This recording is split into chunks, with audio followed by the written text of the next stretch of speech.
ময়নাতদন্তের পরও মিলছে না দেহ, বিক্ষোভে পথ অবরোধ করলেন স্থানীয় মানুষ। গ্রেপ্তার স্বামী সহ শ্বশুর শাশুড়ি ও পিছনে কি রাজনৈতিক প্রশ্রয়? গৃহবধূর অস্বাভাবিক মৃত্যু ঘিরে বজবজে নোদাখালীতে ধুন্ধুমার। এদিকে আবারও কাঠগড়ায় শ্বশুর, এবার শ্বশুরের হাতে আক্রান্ত প্রাক্তন জামাই। অসুস্থ স্ত্রীর সাথে বিচ্ছেদের জেরে কি ব্যক্তিগত আক্রোশ? ক্যানিংয়ে চাঞ্চল্য, আসব বিস্তারিত খবরে।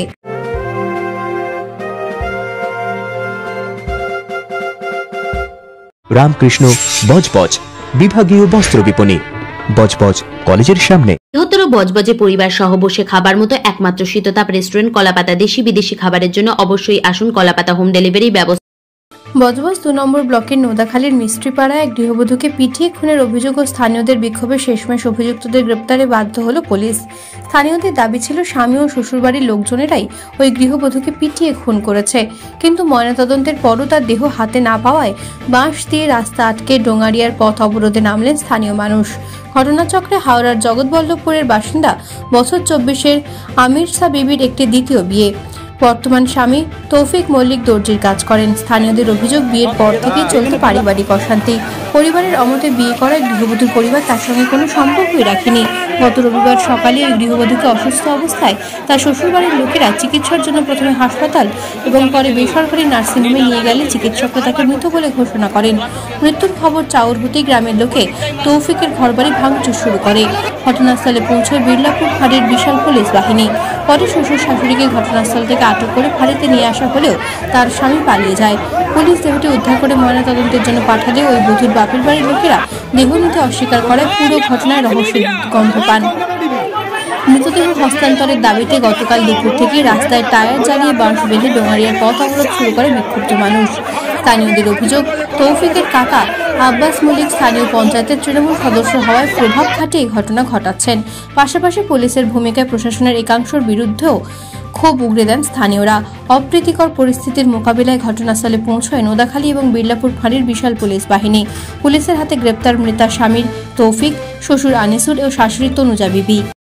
অভিযোগটা কি বলতে, ওই বউটা প্রায় অত্যাচার করা হতো, সবাই গ্রামবাসী সবাই জানতো। তা ওরা প্রায় ঝামেলা হতো, আমরা যে মিটমাট করতে যে এরকম করো না, সুখে শান্তি বা সংসার যেরকম করো, খেতেও দিত না। তারপরেও এই বাচ্চারা 4-6 মাস পড়েছে, তারপরেও একদিন ঝামেলা হয়েছে, তা বললে শুনলাম। কিন্তু হ্যাঁ, তো তার মধ্যে এবার ওদের বাড়ি সবকিছু সবাই জানে। তা কি আর বলবো, সবাই থেকে জিনিসটা হয়েছে, যেহেতু তাকে মার্ডার করা হয়েছে তাকে মার্ডার করে তারা প্রতিবাদ জানিয়ে ধিক্কার মিছিল করেছে যে ওদের যেহেতু মার্ডার করেছে, ওদের যারা করেছে এই কাজটা তাদের শাস্তি চাই।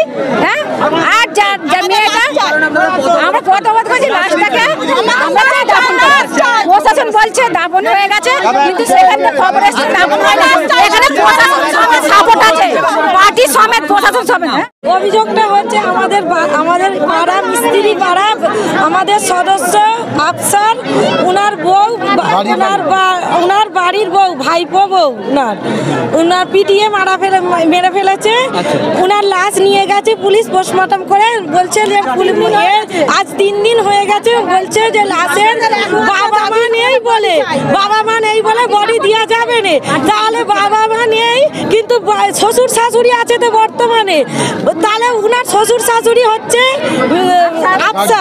আফসার গার্জেন, উনি হচ্ছে আফসারকে লাশ বলছে দেওয়া যাবে না। কেন দেওয়া যাবে না? হ্যাঁ, তাহলে দেওয়া হচ্ছে না, লাশ দেওয়া হচ্ছে না। 3 দিন হলো, আজ 3 দিন লাশ দেওয়া হচ্ছে না বলে আমরা খোদ শ্বশুর ও তার দলবলের কাছে বেধড়ক ঠ্যাঙানি খেয়ে চিকিৎসার জন্য হাসপাতালে ভর্তি হলেন প্রাক্তন জামাই। গত রাতের এমন ঘটনায় ব্যাপক চাঞ্চল্য ছড়িয়ে পড়ে ক্যানিংয়ের ইটখোলা পঞ্চায়েতের মধুখালী বাজারে।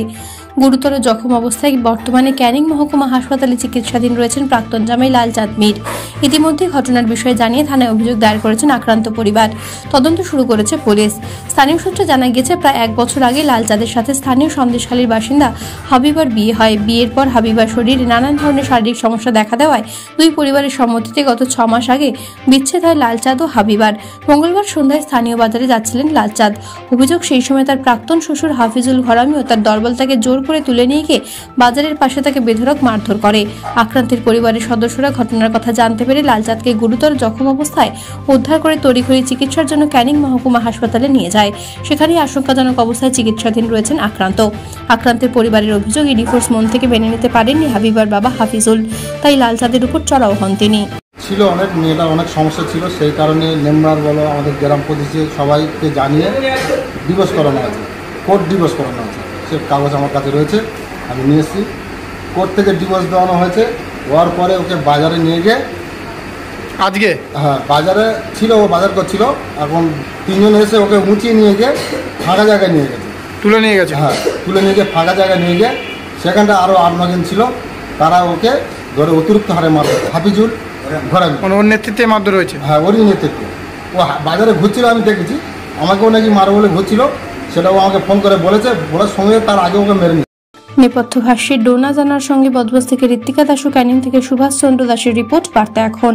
রামকৃষ্ণ বজবজ বিভাগীয় বস্ত্র বিপণী, বজবজ কলেজের সামনে। বৃহত্তর বজবজে পরিবার সহ বসে খাবার মতো একমাত্র শীততাপ রেস্টুরেন্ট কলাপাতা। দেশি বিদেশি খাবারের জন্য অবশ্যই আসুন, কলাপাতা হোম ডেলিভারি ব্যবস্থা আছে।